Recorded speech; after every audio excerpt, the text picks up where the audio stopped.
This is Dudes Who Bet Sports. What is up, everybody? Welcome back to Dudes Who Bet Sports. Welcome back to another big Wednesday of action. We got a lot to talk about, Papa Dude. We've got 3 Kentucky Derby prep races this weekend. We've got college basketball. We'll do a little NHL. I didn't ask you, but do you have questions for the end of the show again? I do. Yes, I do. See, I'm glad we brought that back. Yeah. Well, we've been so busy with football, we haven't had time for this. And it's something to look forward to. Oh, that's the thing. Like, always. Yeah. Hey, Davey, how's it going? I don't know. Davey, good to see you, bud. Is he playing hooky today? You're at school, I thought so. Well, I think sometimes he has a free hour, and in his free hour, he obviously has nothing to do if he's kind of checking us out, right? There's 100 things I'd like to do on a free hour. Listening to you and I, not one of them. That's what. Hey, do you know what? I was just thinking. It has nothing to do with what you just said. Last week, 1 week ago, at this time, it was 0. Yep. Today, it's in the 60s. Yesterday, it almost reached 80. Yeah. And last week, we were frozen. It was snowing. And today, well, yesterday was just unbelievable. It was almost 80 degrees yesterday. Yeah. And it felt so good. Now, today's a little cooler. It's probably, 60, 65 degrees today. What a difference a week makes. And then it's supposed to be pretty nice for the next 8 or 9 days for this time of the year. We had 6 to 8 inches of snow, I'd say, on the ground. And 0 degrees. And I wore shorts yesterday. So it's truly like, if you live here, it really is nuts. Like the weather is just crazy. I don't remember it being that extreme in a week. Yeah, I know. Especially this time of the year. Mm-hmm. Sometimes in the fall, we'll get a day like that or a week like that, but not in the winter. It very rarely gets close to 80 in February. And get ready because you know what's coming next, tornado season. So it'll be the next weather season. Well, that's true. Great place to live. We love it. All right. Well, it's gonna be nice, like you said. That's good for racing. It should be nice everywhere this weekend. So it's a lot of fun. Hold on, we got a life update. Hold on. Davey says he's changed careers. Had to make some changes to make more money. I would get that. He's now a pipeline surveyor. Wow. I did not know that. Leave it to Davey to get a job. I have no idea what that means. How can you go from a track coach I was thinking the same thing to a pipeline surveyor, which that sounds like you have to be smart. We know Davey's not extremely smart. That's not true. That's a cool thing, though. And you know what? Having been in education, we need good people like you. That's for sure. But I understand why you might have wanted to change professions. All right, that's a good way to kick off the show. Well, that's good news, Davey. It's good to hear from you, and that's awesome. Good job there all around. One quick announcement I do want to make before we get going, and this has to do with the website. We have a new show. It is debuting. I believe it'll be posted today. If not today, first thing tomorrow. Ryan Stillman and I, a brand new show. It's called Talking Track. So you may have seen it. It has been on a channel. Talking Track. And it is a show that has been on the Big Play Sports Network. And now it will also be on the Racing Dudes YouTube channel. So you don't need to search to find it. It'll be right there. It's going to be a really good show. It covers a lot of topics, a lot of things. There's fun games that Ryan comes up with that we play, all kinds of things like that. So it's a lot of we've got a couple segments, so we have an idea for you to be on, actually. Okay. All right. I actually just got off the phone with Ryan, and Ryan's one of my favorites. Yep, we got a couple of ideas. It's a really good show. You can go check the previous shows on the Big Play Sports Network right now. They're up, and they'll still remain there. But obviously, with being on Racing News, a little bit easier to find for you guys that are fans of us. So Talking Track, like I said, should be up today. We recorded it just a minute ago. So It will be. It won't be a live show. It'll be a recorded show. Oh, okay. Okay. Also a show that could possibly be on television in the future as well. So there's a lot going on with it. It's a big time show. It will be here on the Racing News channel. So it's one of my bucket lists. Get on big time promise TV. you like this show if you like our other shows. It'll be great. Okay. Yep. So that would be good because if you record it, then people can actually plan to be there when they're supposed to be. Or just they can see it whenever they want to see it because it's recorded. Yeah, but I mean, the people that's actually on the show, you can plan the time to where. Gotcha. Yes. Yeah. Yes. Great. Yeah, great. when you're busy like me, you know. Yeah. Yeah. It's been I want to, bucket list is to be on a big time TV show. So there you go. Well, the rumor is if there's a chance it could be on television in Cleveland, Ohio area. So you could become a celebrity up there in Cleveland. And hey, listen, all joking aside, they need help up there. So maybe we could get into the offices. What am I trying to say? In the golly, what I can't think of it. Front office. Get in the front office of the Cleveland Browns. Well, we could do better. So the Big Play Sports Network covers Cleveland sports. Like they're like the biggest outlet for Cleveland sports. Think like the sports animal down in Oklahoma City, except these people are professional and they cover Cleveland sports. So anyway, they talk about the Browns an awful lot. So I would imagine if you want to get on there and talk about the Browns, they'd probably let you. But I don't know that for a fact. So yeah, I can come up with one more thing since Davey might be listening. Sure. The more I listen to Oklahoma Sooner announcers, the less I feel like they know about anything. You're not talking about play-by-play announcers. No. I'm talking about the podcasts and stuff. Right. They know jack shit about nothing but football. There's a couple of them, but I would say if you want Oklahoma Sooners coverage for all sports, just go to Sooner Scoop. That's it. That's the only one, but even they don't know anything about basketball. Nothing. I don't know. I think it's pretty good. I think when they have Bob Brisbillo on, I think it's Bob is good. Yeah. Well, he's the basketball guy, so he's supposed to be the one that knows. And George is okay, but Eddie. Well, I would disagree. I think Eddie might not know basketball, but he follows basketball. He does follow it, but they make me sick, if you don't know the truth. Listen, no, I just hard disagree. I love everybody at Sooner Scoop. They're all wanting to fire the coach. Well, why wouldn't they want to fire the coach? Well, who are they going to get? Well, you got to get somebody better that can get you in the tournament. I mean, come on. You got to have some money nowadays to get the players. And they don't. That's the case, but they're going to have to make a commitment. I don't. We're not going to get into it because every year this guy has missed the tournament, losing teams like LSU at home, and that was a bad one. I get like, if we aren't winning national titles in basketball, I get it, but we can't beat LSU at home. I don't get it. And I would like to get on their shows and say, guys, you all thought moving to the SEC was going to be so easy. Now you find out it's not. And again, it's the other sports, like I've said from the start, exactly, that are having the biggest problems because they don't support other sports. Well, no conference does, like the SEC does. Right, yeah. But wait till softball starts losing some games. Yeah. Which they will, because that league is so tough. You're not going to go in there and dominate that like they did the Big 12. I mean, they're going to do fine, but just wait till that starts. So yeah, for sure. All right, we're done with this. Let's get to, you're not gonna, I mean, if you don't listen, I'll tell you this. If you listen to Sooner Scoop and you don't like them, you might as well not ever listen to anything. I didn't like them because they're so much better than anything out there. I just get aggravated at some of the stuff. I think I listen to everything they do. Okay. I will tell you this.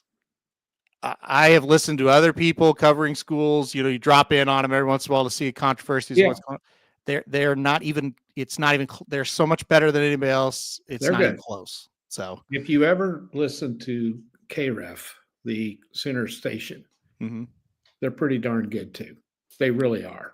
Okay. No, they are. They're good. Who's on it? Everybody you can think of is on there. It isn't. Teddy, It's more of a university thing, though, isn't it? no, but they bash them. Yeah. Okay. No, they're not homers. Okay. They're All not. right. Plank's on there now. He is, and Toby. But Right. you get Teddy Lehman, you get Parker Thune, you get Steely, you get a lot of guys. They're pretty good. They are. Okay. Well, I won't be turning it on, but that's good. Sounds like a good. Okay. Sounds like the old sports animal that used to be great. So yeah. All right. Let's get to it. Let's go to Santa Anita, race 8 on the card. It is the San Felipe Stakes. We're going a mile and 16th, grade 2 event. Field of 6. It seems to be more of a field of 3. I don't think Mellencamp, Smooth Cruising, and Berlin Wall, I don't think you'll see them much in the race. But Journalism, Barnes, Rodriguez, they seem legit. Who do you like out of those 3? Well, we got 2 of those 3 that are Baffords, right? Yep. So you kind of got to go there. I've got to get here. Oh, hang on. Let me get to my page. All right. Well, I like the number 3, Barnes. Barnes the best. Did you go to that one? I did. Yeah, we both are on them. I just feel like I think it's the best one. Yeah, he's working the best. He's been talked about the most. Yeah. He kind of from the very beginning was the one everybody kind of thought was going to be the one. So yeah, I think Barnes is going to be the horse to beat here. Yeah, he's only ran twice. So, but he won the San Vicente, which I assume is the prep for this. There's a concern or two. He hasn't ran this distance, so we don't know whether he can get the distance. He should, but we don't know yet. He's won at 5.5 and 7 furlongs, so that is a concern. But winning the San Vicente by 5 lengths, I think you have to go with him. Yep. And then the 4, I put him second. He did break his maiden by 7, and then was second in the Robert B. Lewis, losing by 3 3/4. He was wide. Didn't finish real good, but I've got him second, and then I've got the 2 Journalism in third. Yeah, but before we talk about the Baffords, before I talk about the Baffords, I should say, let's look at Journalism. And for me, it was kind of I don't think this is the race where we're going to see his absolute best. We haven't seen him since December. He's kind of a come from behind horse, and there's just not a lot of horses in the race. Baffert has both the speeds, really all 3 of the speeds, so he can kind of control what happens up front. I looked at Journalism and thought, I don't think he really needs to win this one for me to be excited about him going forward. He just needs to run well. And if that is good enough to win, then that's great. But he just kind of needs to just do his thing. Yeah. And if that means he runs second, that's okay as well. Yeah, he looks like an up-and-comer. Yeah. He has ran at this distance. Yep. And that makes him dangerous. Yep. And won by 3.5 lengths. Yep. At Los Alamitos. So he's a curling horse. That puts him right there.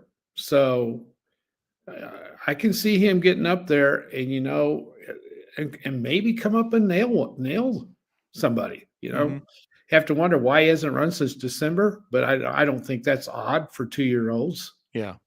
Now 3 to lay them off and then get them ready to come on here in a big one. So this horse could be sitting on a big race. Yep. I agree. I think he's a horse that a lot of people think he's going to win the Derby. Like that's kind of the wise guy type of horse right now is Journalism. And again, I just don't know how this sets up for him. I think the way he wins it though is he's better than I kind of think he is. I think he, maybe he can win this race not being just 100% ready to roll. I mean, that is possible.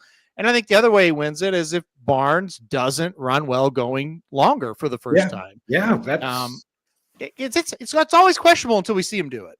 Yeah. So I would say Barnes will be the favorite, won't you? Don't you? Yep. Probably what, 5-2? Oh, I think he'll be like 6-5. You think so? Yeah. Could this horse be second? I think so. Yeah. What do you think? 7-2, something like that? I think if the field had 9 horses in it and there was another trainer besides Baffert that had another speed horse, I think Journalism could become more of the play. I just kind of see this unfolding like, boy, he's kind of up against it, where if Barnes is the real deal, he's going to sit there in a really good spot and he's going to have things his way. And think of like Citizen Bull in his last race. That's kind of the trip Barnes could get. And then can journalism really beat him? That's the thing. Yeah. So, when you really analyze this race, I think you got to look, we know journalism can get the distance he did. Yeah. Can Barnes. So if you like journalism at a little bit of a price, that might be worth a shot. Comment saying, do you guys give Rodriguez a chance? So here's what I'll say about Rodriguez before we move on. Hey, look, he beat Baeza in his second start by 7 lengths. That horse came back to win. Yep. And then last time out, he ran a weird race. He kind of stopped and then he ran again.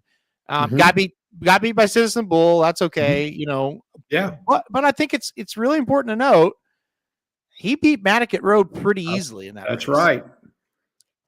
I just, like I said, I just did the show with Ryan and he took Rodriguez because he's like, look, Barnes has question marks. Rodriguez around 2 turns. We've seen him run 2 races that are pretty good. Maybe not great, but pretty good.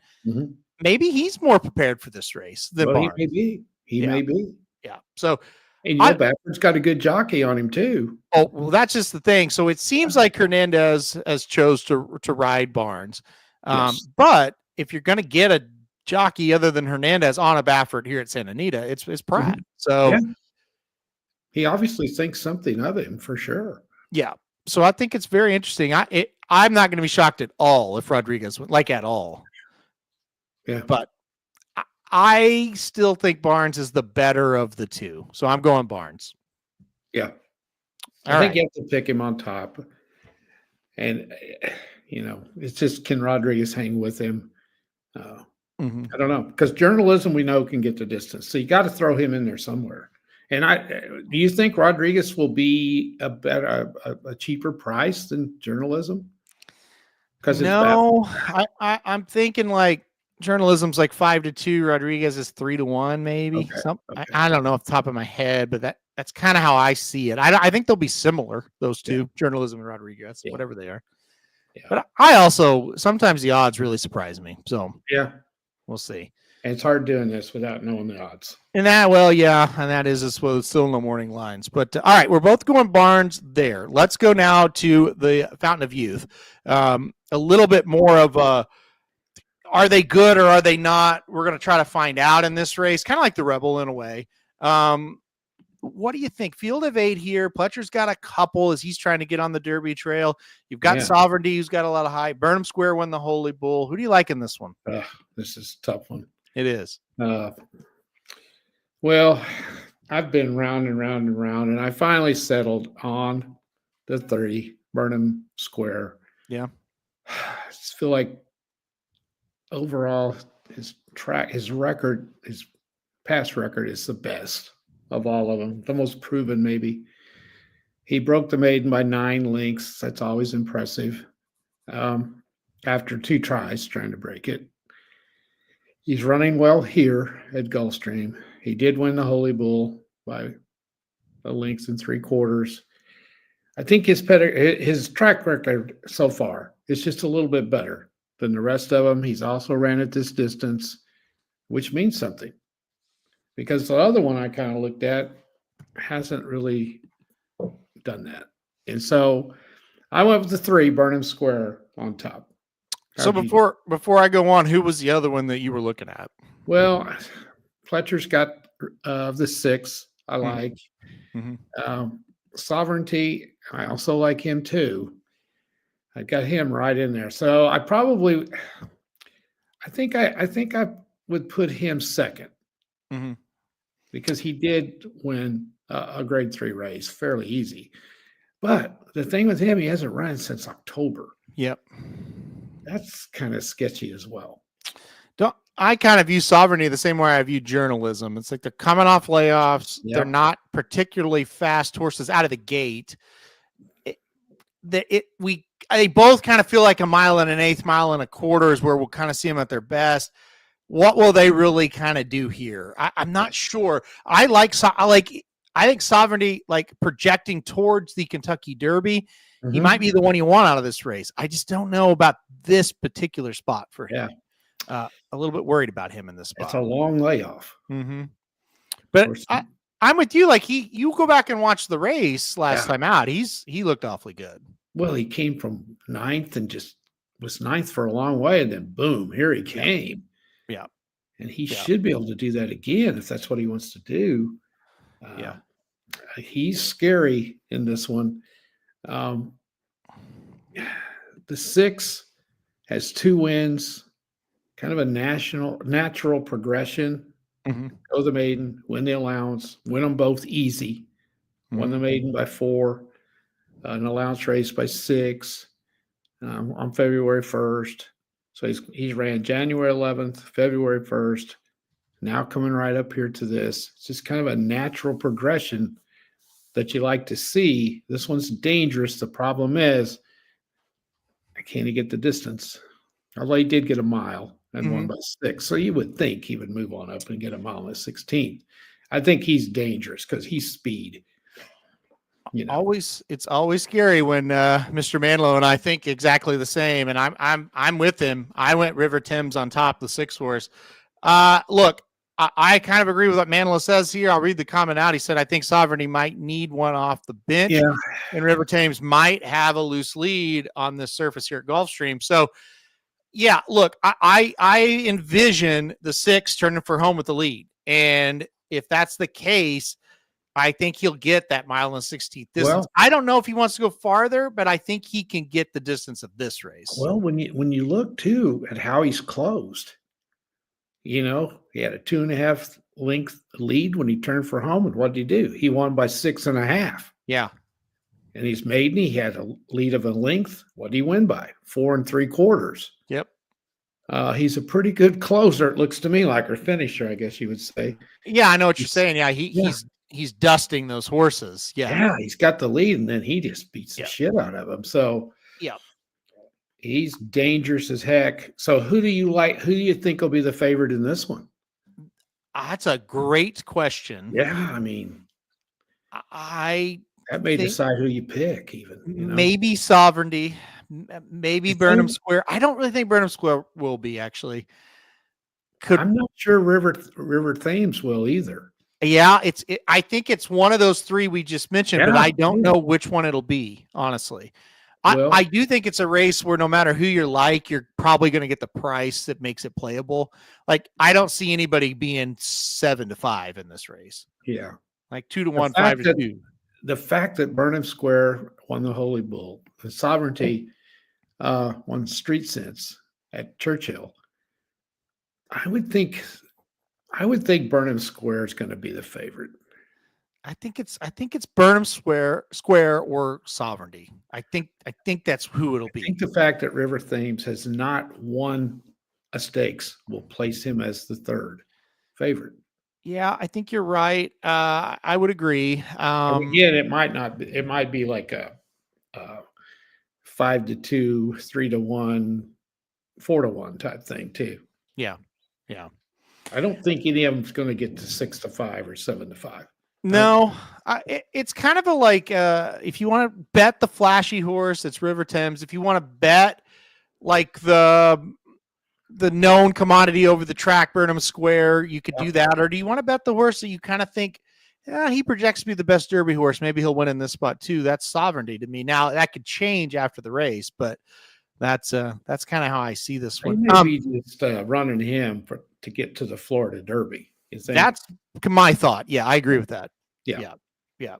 What about Ryan picked number 8, Keep It Easy? I didn't even look at that one, so let me look here.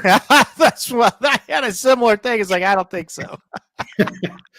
Well, I guess you draw a line through that 3rd race when he finished 23.5 lengths behind. Yeah, he did almost fall down out of that and that out of the game. Yeah. Well, I just think he's a notch below these. And there's another one. He's coming off a pretty long layoff. Yeah. Did win by 5 1/4. And again, with these 2-year-olds, and they lay them off like that, that's not unusual. Yeah. They want them to mature and get stronger when they enter these prep races. So it's not a stupid bet, and you're going to get a good price on that one, I think. People do not like the pick, but look, he's been following this horse for a while. He likes this horse, so we'll see. I do not, but listen, that doesn't mean it's not going to win. There's plenty of horses I don't like that win all the time. So. Oh, I know. I looked at the one a little bit. Did you? Yeah, Gate to Wire because they've been running him on turf, and they throw him into dirt, and he wins by 5 lengths in his one dirt race. Yeah. So, sometimes trainers kind of outthink themselves, and they put him in somewhere, and they say, well, hell, let's switch. And then boom, look what he did. So. See, to me, that last race felt like I don't know what to do with him. Let's just try this. And then it worked, by 5. Yeah. Yeah. And I don't know if that was real or fake. I can't decide. There's like that rate, and if you go back and watch it, he was running in the stretch. He looked good. Well, yeah, he came for home. He was ahead by a head, and then won by 5. So yeah. I don't know what he beat, but they also, a lot of horses, they went pretty darn fast, and a lot of horses backed up, and he was kind of just picking up pieces. So there's that. Yeah. Also, I don't know if he wants to stretch out or not. His pedgree says no, but that'll be interesting. But I see why they threw him in there. I think you almost had to, didn't you? He ran too well not to. So well, let's give him a shot too. So yeah, exactly. Anyway, this shapes up as a good one for sure. Yep. All right. You're going Burnham Square. I'm going River Thames. Let's go to what I think is the weakest of the 3, but I do think we might see a good race in here. The Gotham there at Aqueduct, race 8 on the card, field of 10, 3 pretty high caliber New York breds entered into this race. Right. What do you make of this one, and who do you like? Well, are you going to go with the New York breds, I guess, that have never ran an open company? Yeah, it's scary. It's kind of scary, but they haven't done anything wrong. When you put their combined records, I think they're 7 for 7, aren't they? Mm-hmm. Yep. They're both undefeated. So Yep. And most of the race, now they've been close a time or two, but most of the races have been kind of runaway victories. Yeah. And then the other thing I look at, I don't see anything that's very good that's going up against them. That's the problem. Yeah. Yeah. I just don't see much in there. I went ahead and went with the one that's won 4 times instead of the one that's won 3. Yeah. I think they both have a great chance, though. Not much to separate them. The 4 is they're both speed horses too. Yeah. They're both going to go after each other. I think it's interesting that they never have ran against each other. Mm-hmm. So you would think they might have at one time or other. Both of them be New York breds. Yep. I went ahead with the 4, Sacrosanct, or however you pronounce that. I just think that horse might be just a little bit better. But I can see why somebody would pick Sandell. But I kind of searched around trying to find something that might come up from behind in case they get into a big speed duel. I just didn't find anything much. Yeah. Maybe you had some luck. I don't know. What do you think about, and again, it's just because of the breeding more than anything, My Matoli. I thought about My Matoli a little bit. Yeah. It's a horse. Of course, we're big Matoli fans, and it's a horse that when that horse popped up, I thought, oh, cool, that'd be a cool horse. And he wasn't very good. No. But he's gotten better, 2 straight wins. Just hasn't won anything. Now, and he's jumping up. And he got scratched by a vet scratch. That's kind of.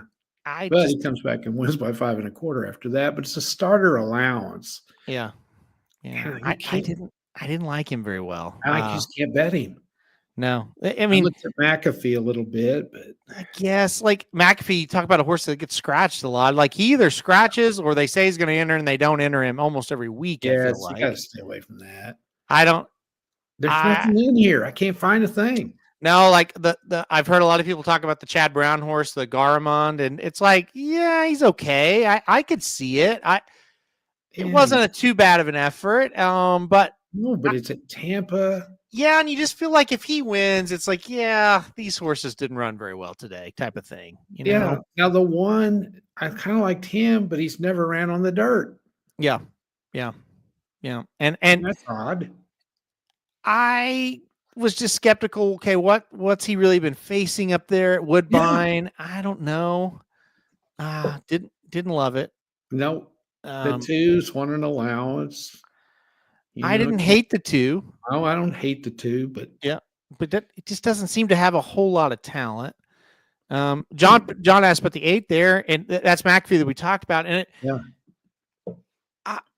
okay, it was a great debut, or a solid. It wasn't great. It was solid. It was really solid. He got beat by Optical, but he ran well. And he was kind of green. I thought that's good, but Optical really hasn't done anything. And again, it's like McAfee, he can't enter. He scratches, or they say we're going to enter him here, and then he doesn't show up. So I don't know what to make of him. No, you can't waste your money on that. I don't think.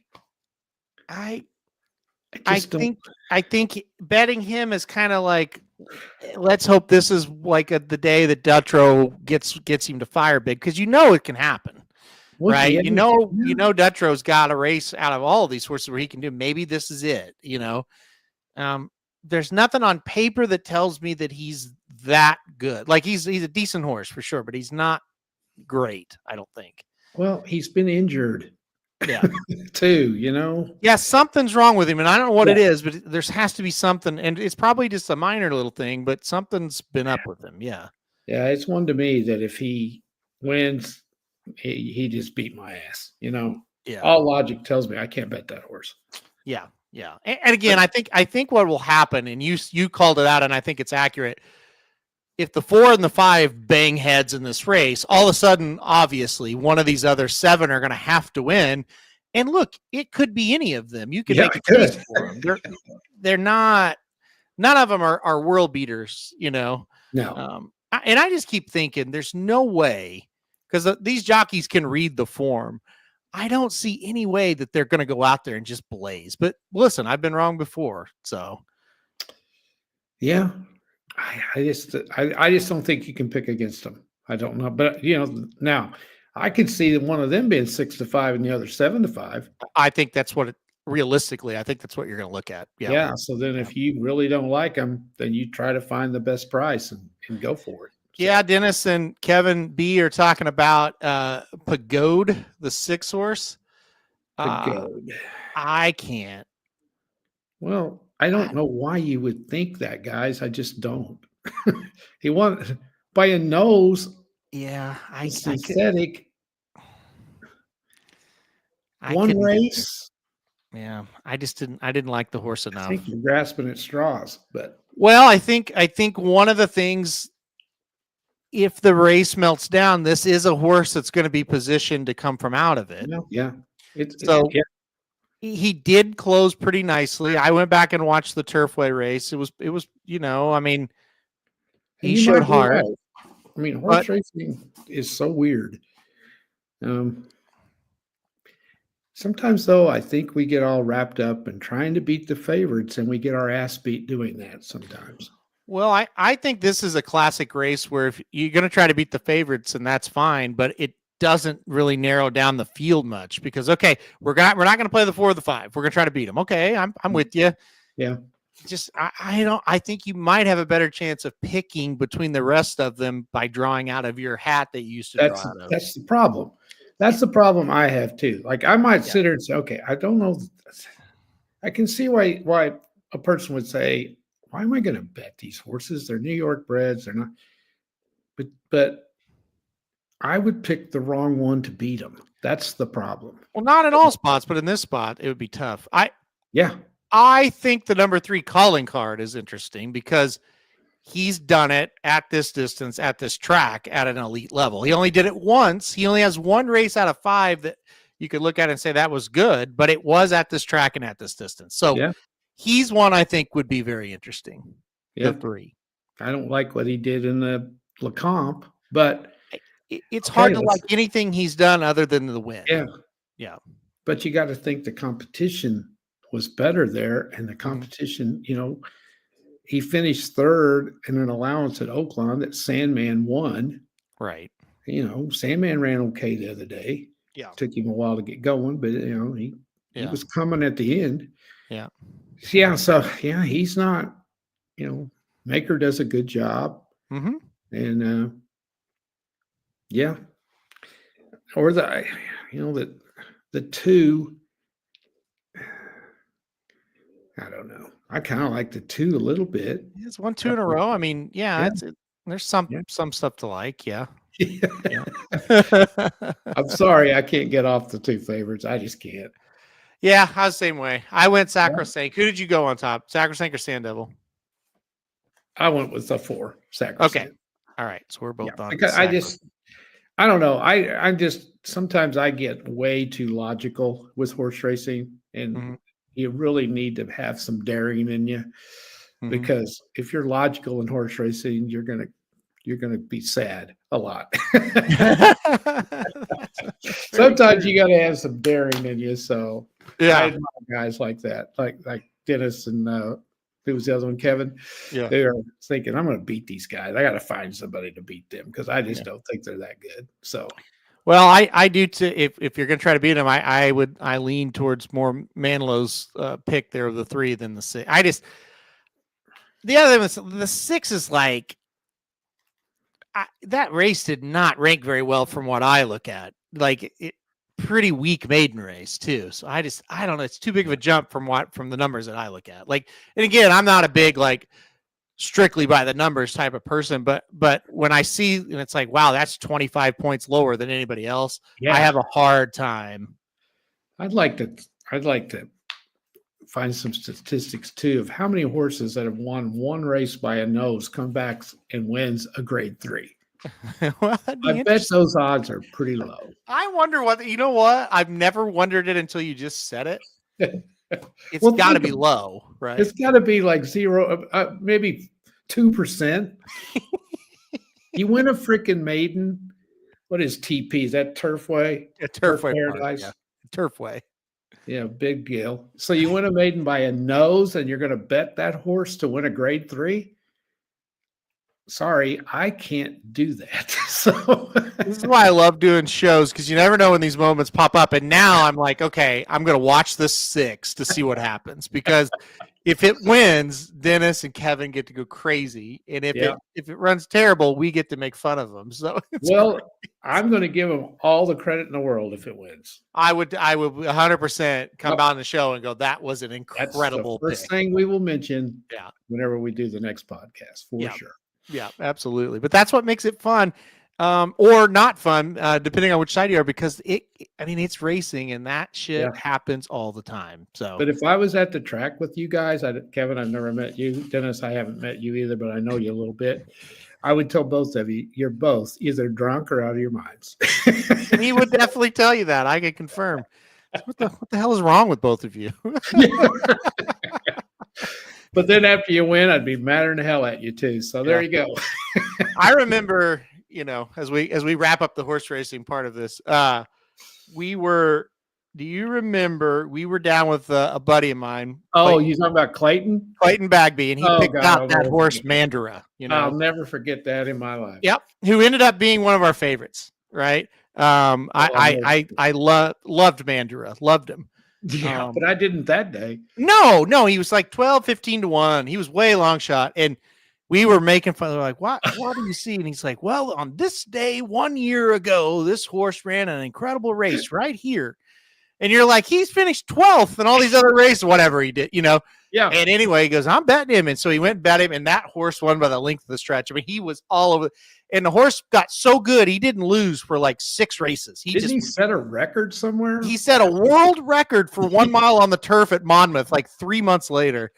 And it was the biggest example of like the greatest pick that turned out to be a star that wasn't ever much. Yeah. And every time I see Clayton today, I still bring that up because I told him that's the greatest piece of handicapping I have ever witnessed in person. It was amazing. Yeah. It was. And I remember when he set that world record, because we became huge fans of this horse. And when he set that world record, Clayton was on the golf course, and I was like a hole behind him. We were playing in some tournament or something. And I yelled, Clayton Mandara set the world record. And he goes, where did he really finish? Don't lie to me. I said, he literally just set the world record. We were going crazy on the golf course. Yeah. Oh, listen. So this is even a cooler story to keep going on this. The trainer was Grant Forrester. So, and all-time nice guy, Grant Forrester. Yeah. And we became, friends with Grant because of Mandara. I knew a guy that knew Grant, and he introduced us to him. And we came to the barn, and Grant took Mandara out and walked him around, and we couldn't really pet him because he was mean. And he's like, you can pet him, but he will bite. So don't do it, basically. So long story short, Grant used to come to Oakland every year, and we'd run into him here and there. And we hadn't seen him in, let's say 10 years. It could be less, could be more. And I was up in Seattle for John White's Hall of Fame induction. And really? Grant had the favorite for the big race, the Long Acres Mile. Yeah. So we went to a party the night before. It was at the owner of this Five-Star General was the name of this horse. And the owners lived there in Seattle or a suburb, whatever. And we got invited to the party, the race before. And it was, 40, 50 people, really nice place. It was fun. But John White got invited and we got to go along. So we see Grant walk in, and I said, there he is, Grant. I really want to talk to him. And so we go up to him, and he goes, racing dudes, haven't seen you guys in years. How you doing? And we were blown away that he remembered us. Was the point of it. And we sat there and talked about that damn Mandara for 30 minutes. Because I said, do you remember why we met you and how we got to be friends? He was like, yeah, Mandara, right? I said, exactly right. Yeah. He goes, and then we hung out in Iowa one night, right? I said, yeah, you were up there running a horse that won. Anyway, great guy. Whatever happened to that horse? Mandara? Yeah. He told us. I can't remember. Was that one? Did you ask him if that was one of his all-time favorites? Or? Yeah, he loved him.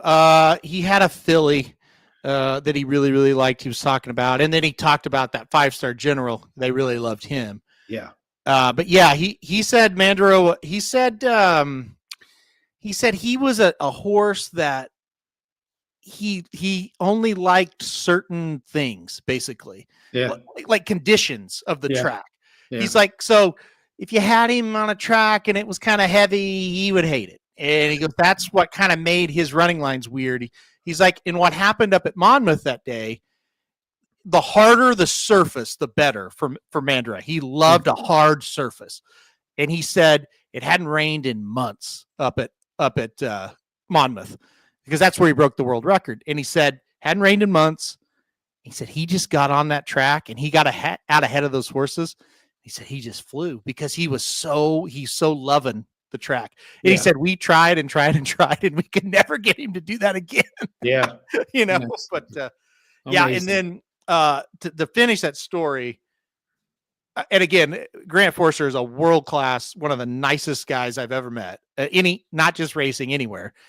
He said, come to the backside, you'll get to see the horse and all that stuff. And then Five-Star General won the Long Acres Mile, second year in a row. He was like 8 lengths behind. He came and he just barely nipped Blaine Wright had a horse, I believe, that got second. And anyway, Grant won the race, and we got to go back, and there was a big barbecue and everything. And it was just so cool catching up with him and talking. And we met all those people that own that horse. They're such nice people. So it was a really cool. Really? Yeah, like we left that day, and Jared and I were kind of talking. It's like, man, that felt like the old days when Grant was like the only trainer we knew, him and Kelly. You know what I mean? And it was like you felt like you were kind of back in time a little bit with that. So the good old days. Yeah. Grant Forster, huge hockey fan too. We talked hockey for a long time. He's really? Yeah, he's from Vancouver. Okay. Yep, big Canucks fan. So I'll be darned. Good stuff. Wow. So yeah, very cool. All right. I was gonna say something else. Oh, we're gonna go to basketball. You ready to go to basketball? I'm ready. Okay. Well, let's do it. I've got the Saturday games up. Okay. Are there anything you want to mention before we go through some of these? Like, do you have... I don't know if anybody's interested in it, but I've kind of narrowed it down to what needs to happen for certain teams to get in. Okay. I think there's several locks for sure, but there's some real interesting things that could screw up getting into the tournament for some of these bubble teams. In other words, Arkansas and Oklahoma is kind of specifically what I'm looking at. But so, let's just run down them real quick because we can go down the line for Saturday, but a lot of that we don't know what the odds are on all of those games. If you want to, I'll do it real quick. Let's do it. I know you don't follow it like I've been watching a ton of it.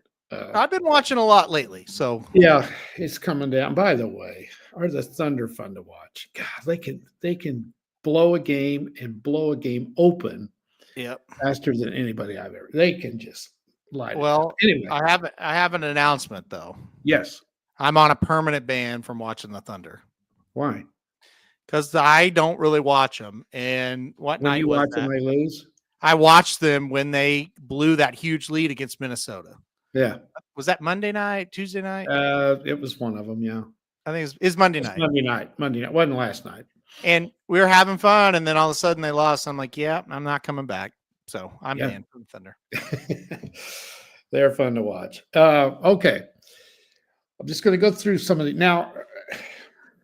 In the starting out, let's start out with the American Conference, where you have Memphis.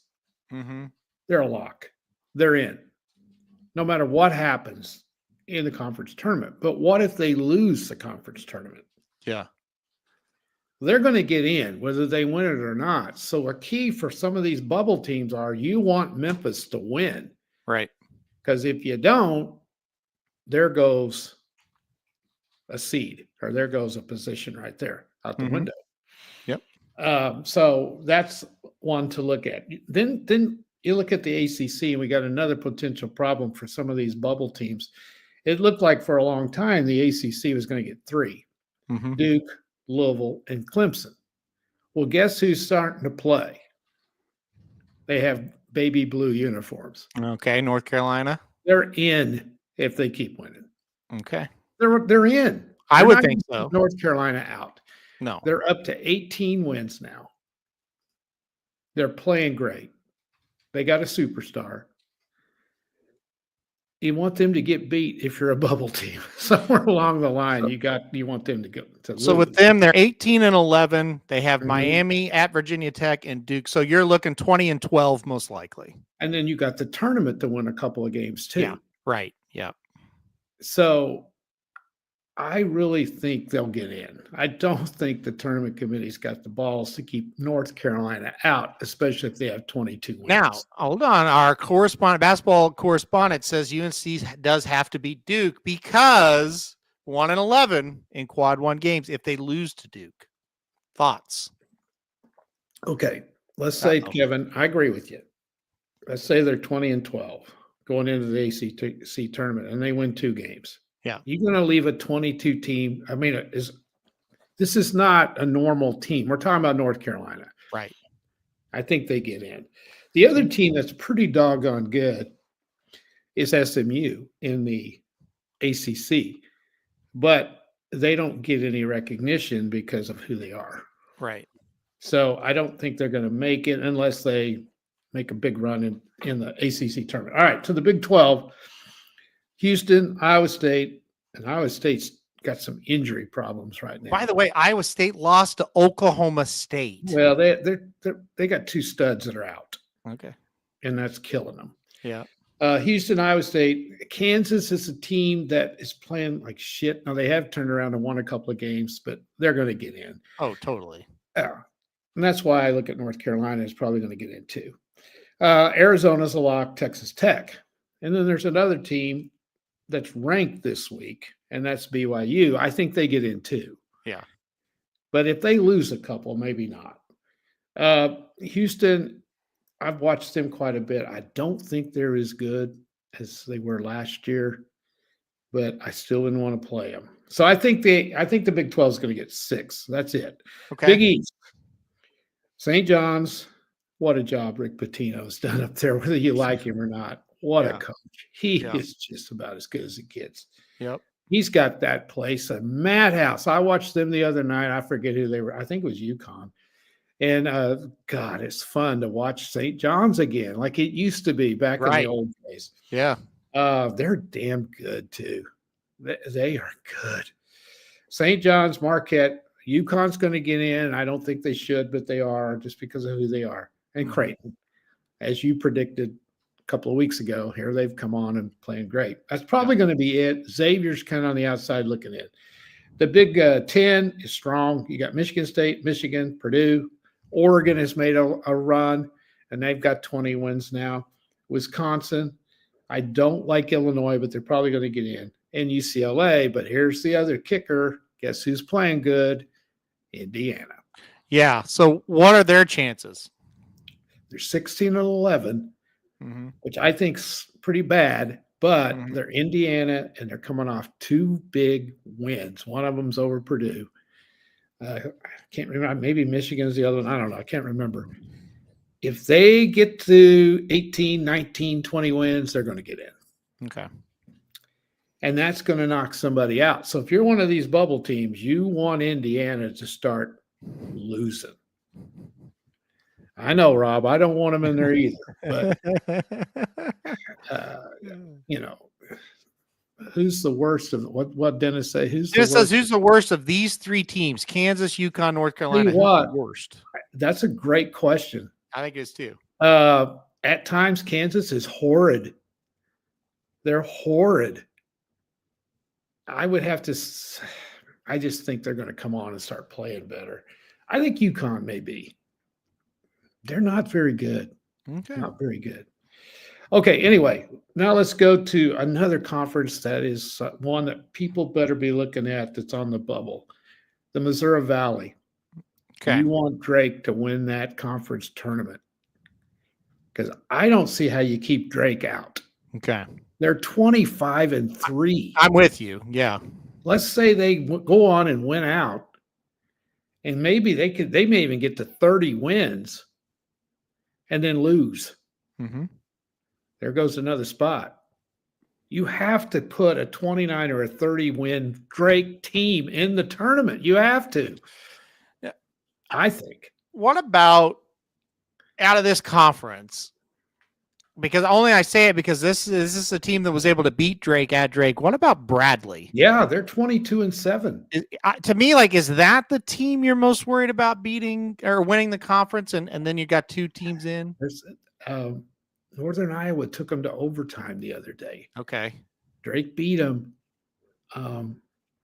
in overtime. Drake's the type of team that could lose because they don't score. Right. Yeah.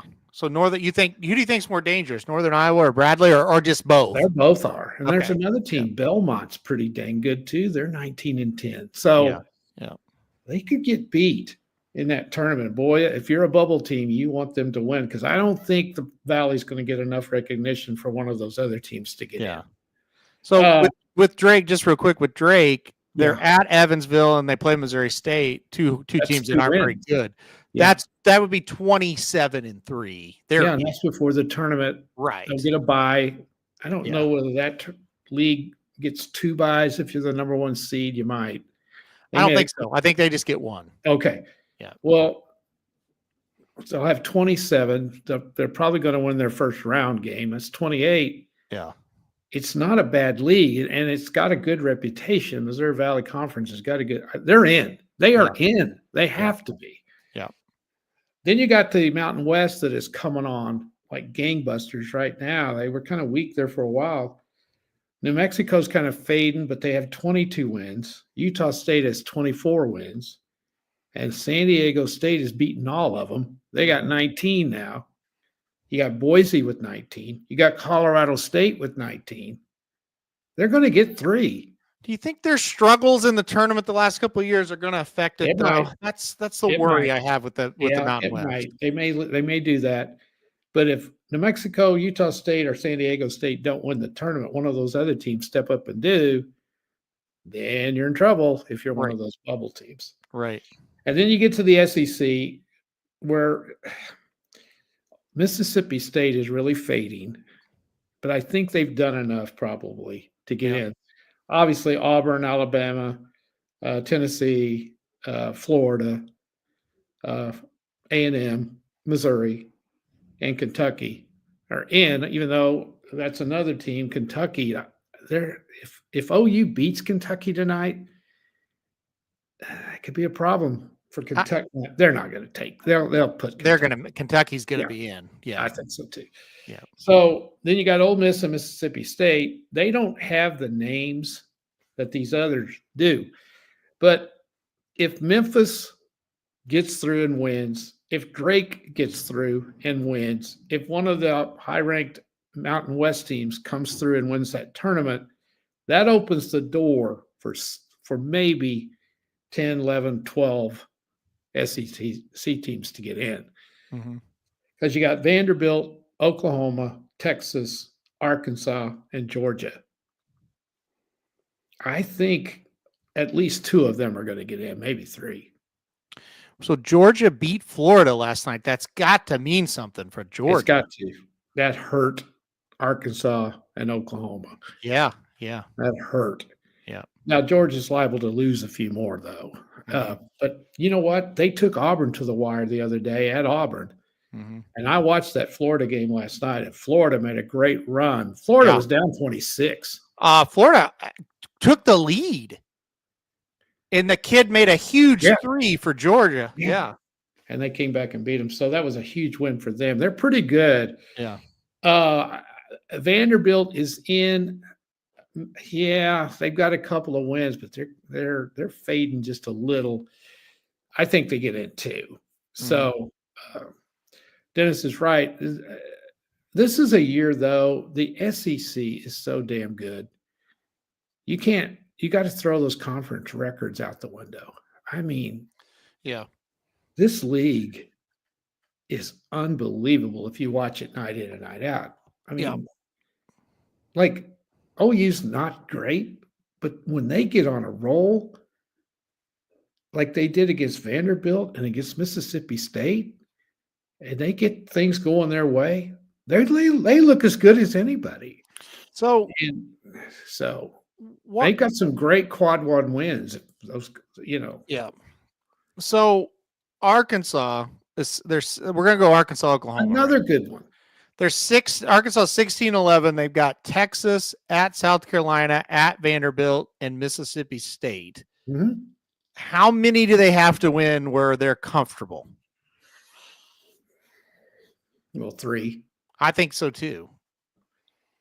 If they're 19-12, and then whatever happens in the tournament happens, I think they're in, don't you think? If they win 3? Yeah. Yes. Okay. Yes, because they have Kentucky. Texas, I guess, would be a quad 1 win. This is a huge game tonight. They play. Yeah, they can't lose this one. No. Yeah. If Oklahoma and Arkansas win tonight, I really think if OU beats Kentucky, that might be enough to get them in. So Oklahoma 17-10. Their games are Kentucky, at Ole Miss, Missouri, at Texas. Will 2, if they win 2, is that going to get them in, you think? Yes. Okay. Definitely. Because their resume is too good. Yeah. They have a quad 1 win over Louisville. That's a lock. So 19-12 is kind of the target for Oklahoma and Arkansas at this point. Do what now? 19-12 is kind of the target. I think if they can get to 19-12, they're in. If we don't have a bunch of shit happen in these tournaments, for example, we didn't even talk about, what if somebody out of the Big 12 comes up that we didn't mention is in the tournament? They win the damn conference tournament. Yeah, which could happen. I mean, that's lose there. See, and that's probably will happen. It happens every year somewhere, right? Yes, they knocked Oklahoma out last year. I can't remember the teams. A couple of them came out of nowhere and won a conference tournament and got in. Yeah, and it took away Oklahoma getting in. And so the wins for Oklahoma over Michigan, Louisville, and Arizona is what's keeping them alive. Yeah. Kevin, I don't think Villanova is in unless they make a big run in the Big East tournament. They've lost too many games. They're not very good. I think that's what he means, though. I think what he means is Villanova has a shot to do that in the Big East and knock they somebody might. out. Yeah. Okay. Yeah. Okay. I'll go with you on that one. Yeah. Right. I've watched them a lot, and I just don't know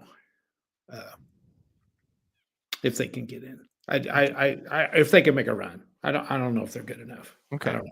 Yeah. I don't know. There's another league too that's very strong, and that's the Atlantic 10 that gets overlooked. They got a team in there. Virginia Commonwealth is 23-4. There's a possibility they're in, regardless of what happens. So there's another one to kind of look at. So, hey, these tournaments are going to be great. Yep. I've watched a ton of it this year. Now it's been kind of fun keeping up with it. So lots of great basketball. 2 huge games tonight in the SEC: Texas and Arkansas, and Kentucky at Oklahoma. If Oklahoma plays like they did against Mississippi State, I give them a chance tonight. But who knows? And also the big game on Saturday, Alabama and Tennessee, and all of a sudden Tennessee is playing great. Oh, they are. So that's a team where we're like, Tennessee, but they're playing great right now. So well, Florida had been playing phenomenal, and then last night they're down 26. To Georgia, and that's just how good that league is. You have got to bring it every night. Yep. And it's hard to do. Yep. And the thing that OU has always, and they can't do it this year because this league is so good. They've always been really tough defensively. They can't guard these guys. They can't guard them. They're not talented enough to guard them. No, they're not. They're not big enough. No. And it's, man, in that league, you gotta be. Well, it's just like football. You got to be physical. But you said it. All that being said, Arkansas and Oklahoma, they've got a great opportunity, and it has to start tonight. They cannot lose those games. Well, you have to play your way into the tournament. You have to. Yeah. The bottom line is you have to win games. You don't deserve it if you can't. So right. Yep. And Moser has said that. He said, we got to win. You can't sit there and say, well, this, and this. You have to win. You got to go get them. And look, they're both at home. Yep. Kentucky is a very beatable team, and obviously Texas, they're not very good, but it's a huge rivalry game. So, I mean, for Arkansas, it'll be tough, but still, you got to win these games if you're Arkansas and Oklahoma. I think Arkansas will beat them tonight. I do. Oh, I do too. Yeah. I'm pretty confident, I'll say, in Arkansas tonight. Yeah, they're playing really well right now. Yeah. And he's done a really good job with them. He's very cool. Yeah. He hasn't. Well, I mean, he usually is. I don't see him fly off the handle too often. So right. Yeah. Anyway, it's gonna be fun. All right. Let's go to questions. I'm dying to hear. You don't want to discuss your favorite sport? Oh, we'll save it. It's trade deadlines next week. We'll talk about that a little bit. How about the Blues? Let's see, out of a possible 6 points since the All-Star break, they have 5. They have 5, and they blew a game. They should have 6. They scored. I don't know. There's like 10 seconds left. They gave up the lead or something like that. And that was 2 good teams they played before last night. Yeah, and last night they stomped Seattle. So and they don't usually win those games. No, that's the one they lose after they played well. You remember last week? Let's talk about this just a second. Yeah. Last week we talked about how we were so concerned about our goalie. Right. Yeah. That if they didn't win. Yeah, I forget. We haven't been on the air since that happened. Yeah, let's talk about that. Yeah, I'm with you. Okay, so he now suddenly is the toast of Canada. I guess. Of course, since this has been over with, we don't hear anything about hockey anymore. Right. He was phenomenal. They would not have won that game if it hadn't been for him. He won the game. And I'm just wondering, is he playing great? Has that kind of helped him get maybe back to playing like he hasn't played bad this year. I thought the Colorado game was one of his better games of the year. Yeah, for sure. That spurred him on. Last night, I think, he didn't have to do much. But yeah, the Colorado game he played really well. He didn't play the first game. Obviously, they gave him a break. Yeah. I think with him, and I said this, I was on with Visa on Wednesday, and they were saying, yeah, the weakness is the goalie. And I said, I get the thought, but this guy in a big game is not weak. I mean, and I said, I think he'll play a really good game. Could it be? I've been thinking about this. He's the kind of guy that has to be on good teams to play well. He loses his focus, maybe. Yes, I think he's the type. He has to. It has to be. Well, I just think he's good in big moments. You mentioned it last week. He's a weird guy, and he's strange. Strange guy. He always has been from the start. Yeah. But do you remember he was a rookie, and they brought him up mid-season. Yeah. And we all kind of sat there and went, well, he's going to crack, Yeah, and he never did. And he never did. And the bigger the game, the better he played. And if he had a terrible game, that next game he was lights out. And I know. I just think he is inconsistent, but I also think he's the type, nothing bothers him. He's not nervous. His famous line, "Do I look nervous?" He's just very comfortable in those situations. And even, Heather and I were watching the game, and Heather was like, that third period, it's like, he looks good. Like he looks sharp. And it was just, you could feel it building. Like he was playing better and better as that game went on. He won that game in overtime. My God. Oh, he was incredible. The takeaway the United States has to be proud of, I'm talking about United States hockey. Mm-hmm.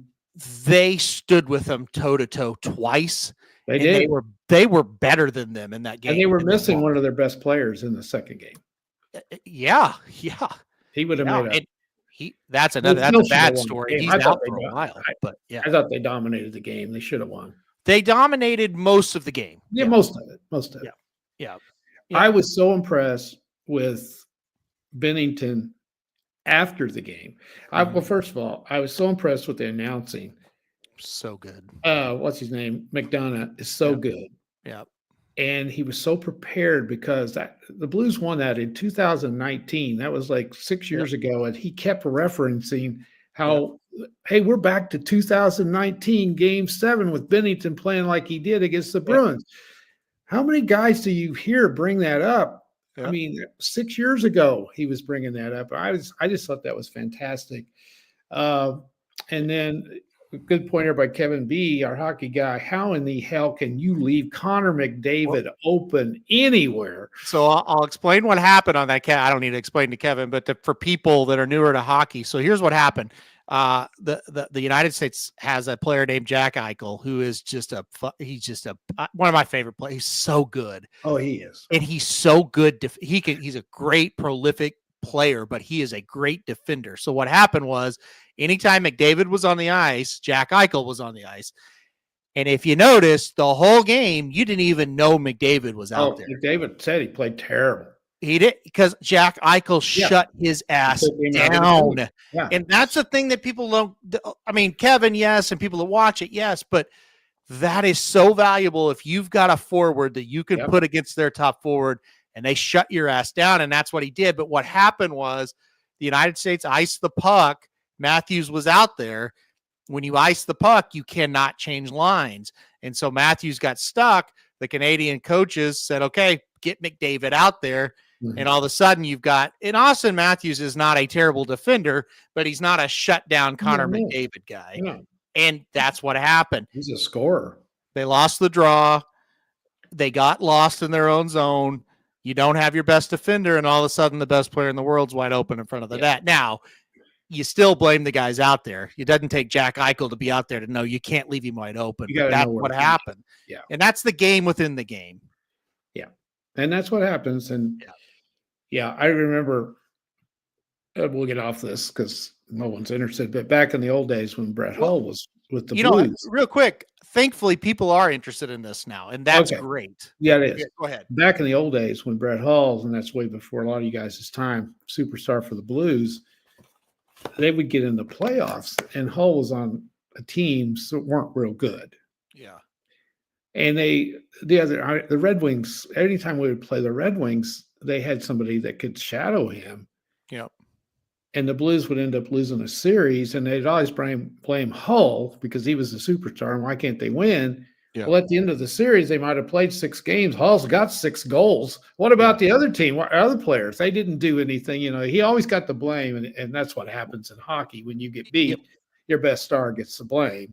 Your best player gets the blame. So, anyway. Well, and that's why you'll hear the kind of the phrase, or you can say it different ways, but you got to be able to roll 4 lines. And what that means is, you can have Brett Hull and Brendan Shanahan and Craig Janney on a line like the Blues did, 2 Hall of Famers and a great passing center.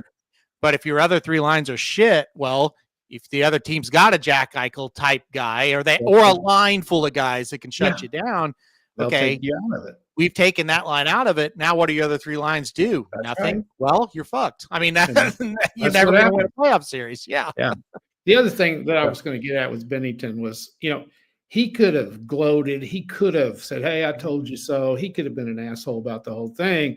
But I was watching him during the celebration after the game, which I thought was pretty good. I thought it was kind of hokey too. But I thought it was great. Yeah, it was. But when you get right down to it, it was fine. Hokey. I'm not knocking anything. Here's the deal. It was hokey, but if you do all that shit and the games didn't reflect that they cared, then it's done. These guys laid that shit on the line. They did. So it was a big deal. I thought the NHL did a great job. They blew it a little bit out of proportion because of the importance of it. It wasn't quite, but still, they got to keep doing this. They got to keep. It was really good.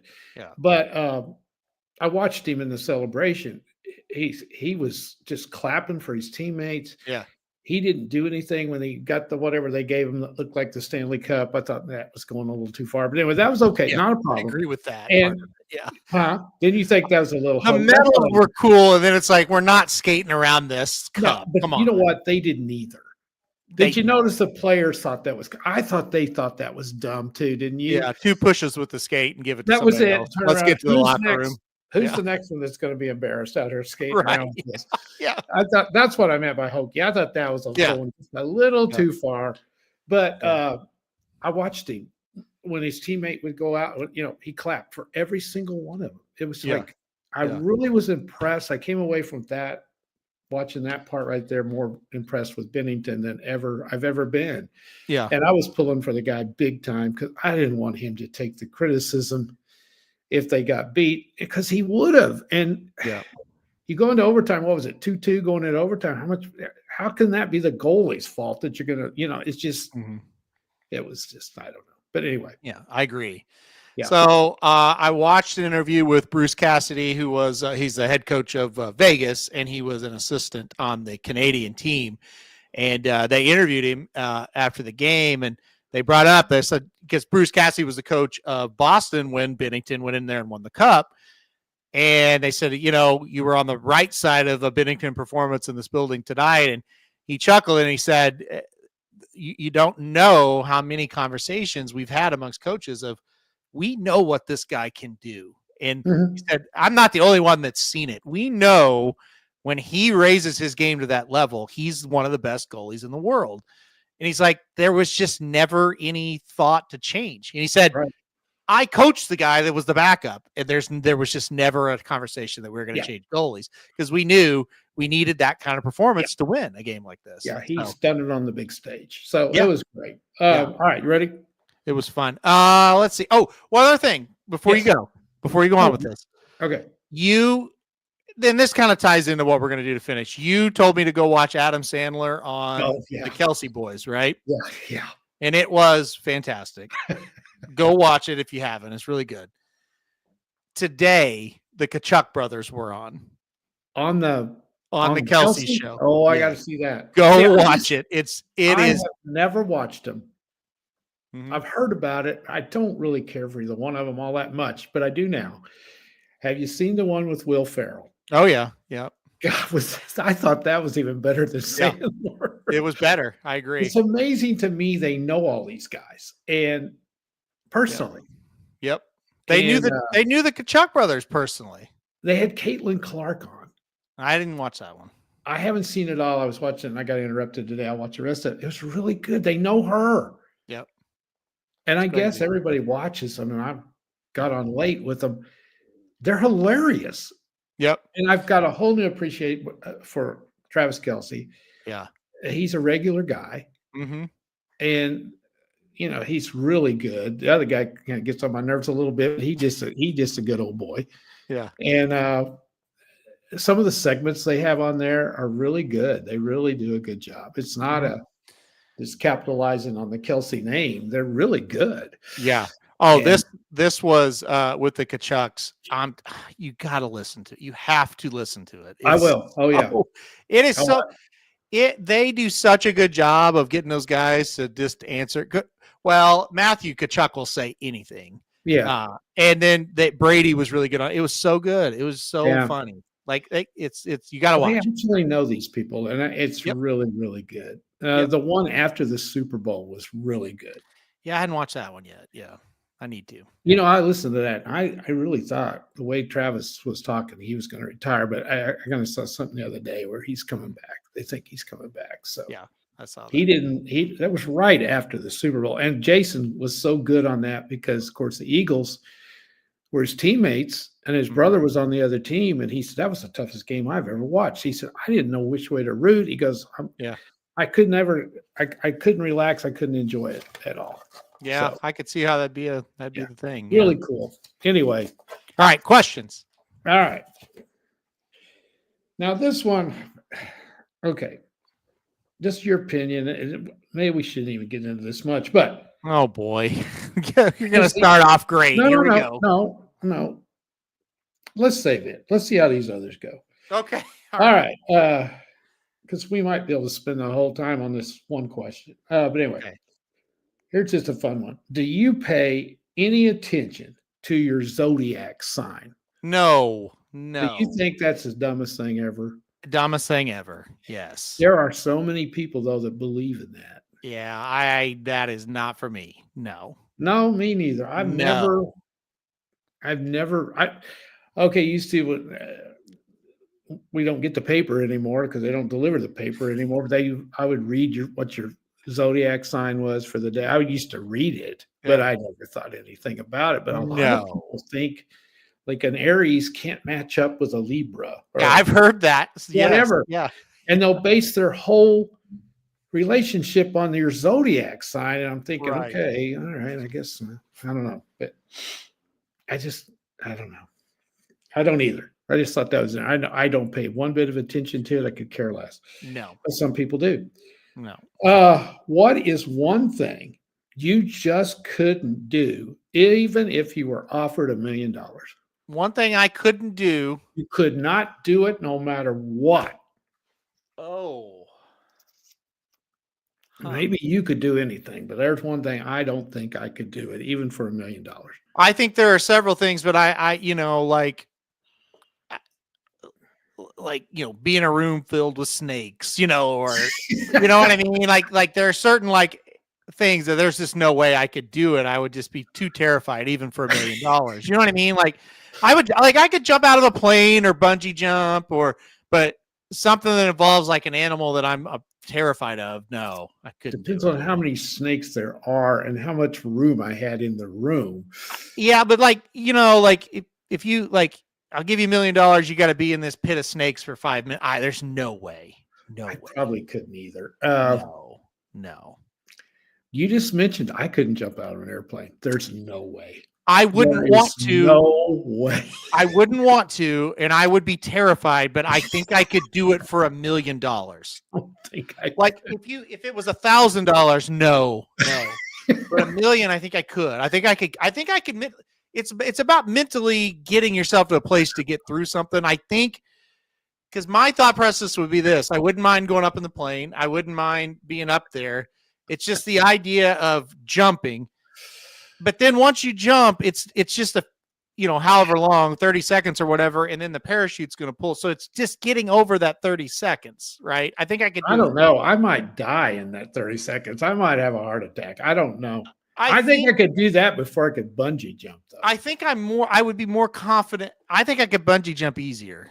Okay. Because I haven't bungee jumped, but I've done those giant swings. Now I was a lot younger, and I think as you get older, you realize how dumb that is. But I have trouble with that. Like at Six Flags or whatever, like they take you way up and then you swing.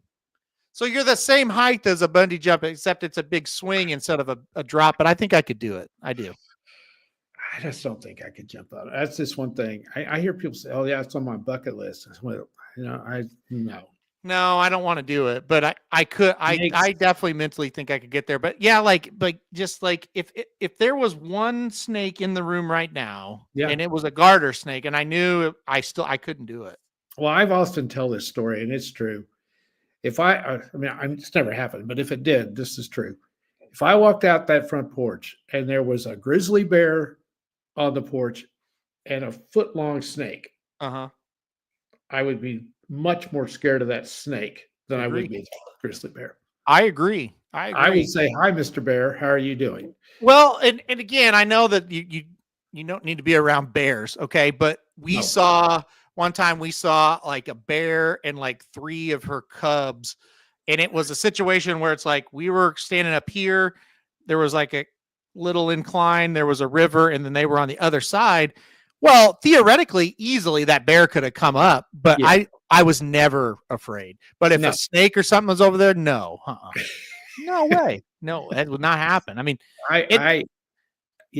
it's just like I can't stand them. I can't either. I've walked out the door before, and there's a snake on the sidewalk, and it's a harmless snake. It's a garter snake. They won't hurt anybody, and I literally jump 10 foot in the air when I see one. 100%. Yep. So there's terrified of them about them that just scares me. And not like a spider. I'm not as much, but a snake, touch them, a spider, but they don't bother me. No, like if a spider's crawling up the wall, I'm not freaking out. I'm not going to kill it. I don't care. Yeah. A mouse doesn't bother me. No mouse don't bother. It doesn't bother me. I'm trying to think of other animals. Like, I mean, obviously, I'm like you said, like a bear. Like, I don't want to mess with a bear, but I'm not terrified of a bear. You know? Yeah. So yeah. No, I'm not either. What is a sports moment, and there can be more than one, you will cherish forever? The Blues winning that cup is. I think I've got to put that number one. It's crazy because OU winning that national champion and the season was just awesome. Season was my all-time favorite season. 100%. If you said, what's your favorite season? It's that. And I don't think it's close, but if you're talking about one moment that and I don't think it'll ever be topped. I hope it is, because it would be unbelievable, but I don't see how it could be any better than the first one. Them winning that Stanley Cup that night was the greatest because we never thought moment of my life. We never thought we'd ever see it. That's the thing. Like with OU, like I had never seen them win, but I knew that they were good before, and you could wrap your head around the fact they are going to be good again, and they were. The Blues, you just never thought it would ever happen. Yeah, it's so hard to win that too. Yeah. Definitely. That would be my number one, I think. I'm trying to think. I used to be a huge Cardinals fan. I'm not anymore. When they won the World Series in '82, and then previously before that was great. That's been so long ago. Yeah. A moment that I will never forget, and it wasn't turned out to not be just a phenomenal thing that led to something really big, was when OU came from way behind 2 or 3 years ago to beat Texas in the. Oh yeah. That was just unbelievable. Yeah. So what? I think it's the greatest game I ever saw in person. Yeah. So that game, I had to go to New York, and because Heather had to go to, it was a bachelorette party / wedding, and so I watched the game with my in-laws, and I told them before the game, I said, this, don't judge me by this game. Because if you don't understand it, it's like I I hate these guys so much. And if we go 1-11, as long as we beat them, I'm happy type of thing, Yeah. And that they got way into it too because of how good the game was. Right. And anyway, I'll never forget that. I wasn't there. You were there, but I just lost my mind. That game was so good. That was just unbelievable. And honestly, the Venables game that they won was incredible too. Yeah. So those two for sure. Yeah, those were great moments. But the Cardinals, when their World Series win, the year, I can't remember the year now, where Freese hit the home run in Game 6. Probably 2011. Yeah, it would have been 11. That was incredible. Yeah, I haven't been a Cardinals fan in quite a while, so that didn't mean much to me. But the Stanley Cup is something. Yeah, it was really cool. It's bizarre, and again, it's people that love hockey get it, and people that don't are like, I don't. It's a championship, and that's great, but I don't get why you're rating it so much better. It is just something about winning the cup is just, it hits you different, man. The grind to get there. And again, when you're a Blues fan, the thought you're never going to get there, that's just different. And like lining up in Joplin, downtown Joplin, to see the cup was a cool thing too. It was really neat. Yeah. It was just really cool. Really cool. I'm trying to think if there's anything else. I can't really. Max gets it. He's a Penguins fan, and they've won the cup. And for a Penguins fan like Max, they've won it multiple times. But I would assume it feels the same every time. Well, Rob's talking about Purdue. Yeah. And Purdue, or Rob, that's a lot how we felt about the Blues. Are they ever going to do it? Yeah. Because the Blues have had great teams, just like Purdue has. Right.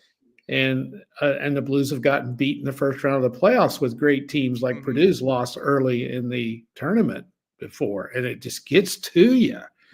You just get to thinking, are we ever going to, Well, and like I have a Florida Panthers sweatshirt on right now, and part of it is I love the Kachucks, and the other part of it is I bet them to win the cup, and then our team didn't make it. The Blues didn't make it. So you adopt the Panthers, because I had them at like 25-1 to win the Stanley Cup. I bet them in like January. Well, I adopted the team, and even though it wasn't my team, it's like, man, when they won that cup, that was such a good feel. You were over that night in that Game 7. Ryan was here. Remember how much fun that was to watch? I mean, even though they're not that, the Panthers they're a team I like, but they're not my team. No. I didn't celebrate that night, but still, even that run, it gets you, Yeah. On a much lesser, and this, it's even close to the other two, but I'll tell you what, when you stop and think about it, and this sport is nothing compared to these others, Oklahoma winning the softball championship 4 years in a row. Yeah. I got a big thrill out of that. Each one of those World Series are really fun if it's your team.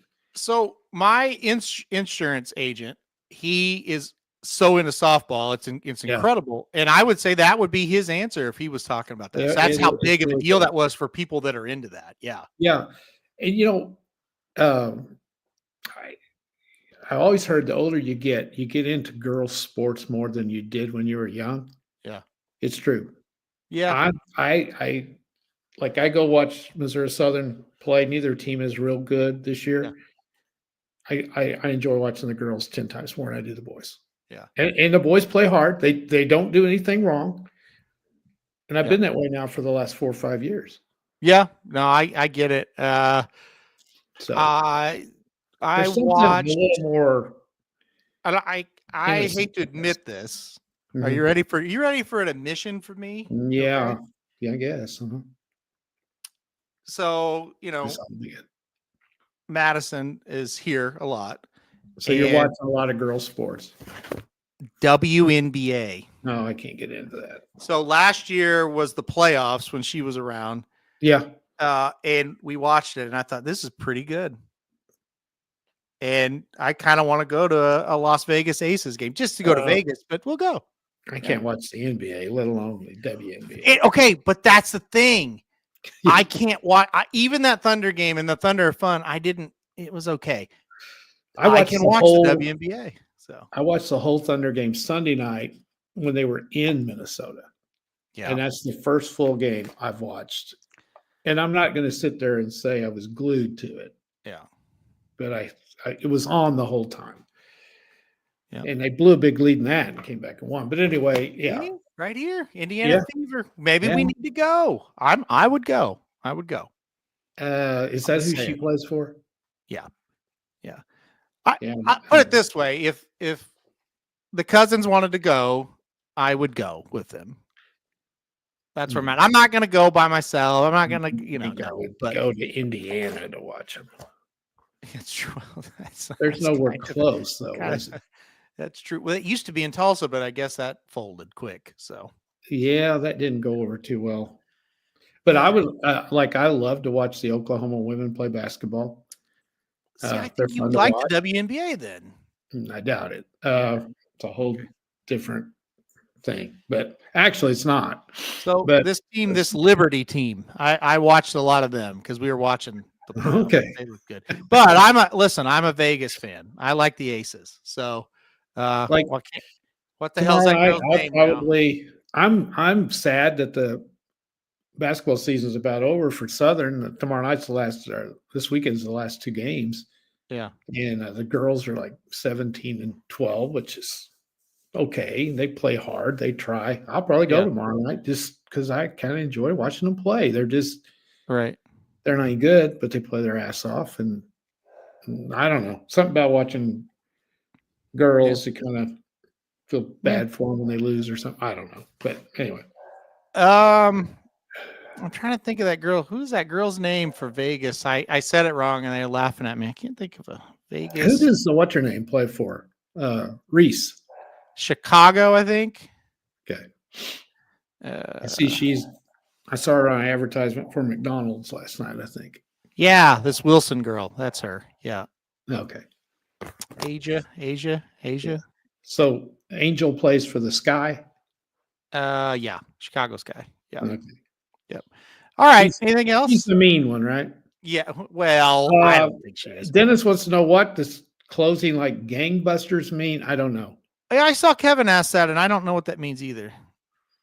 I don't know. Closing like gangbusters. I guess I don't know what a gangbuster is. You got to look that up, I guess. I don't know. I have never used that phrase much. Here, I'll Google it. What does the phrase? Well, that was my first question, and you're just answering it for me. What's that?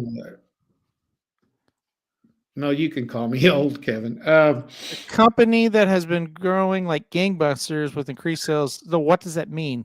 It means to show a large amount of energy, activity, speed, or success. That's nothing to do with busting up a gang.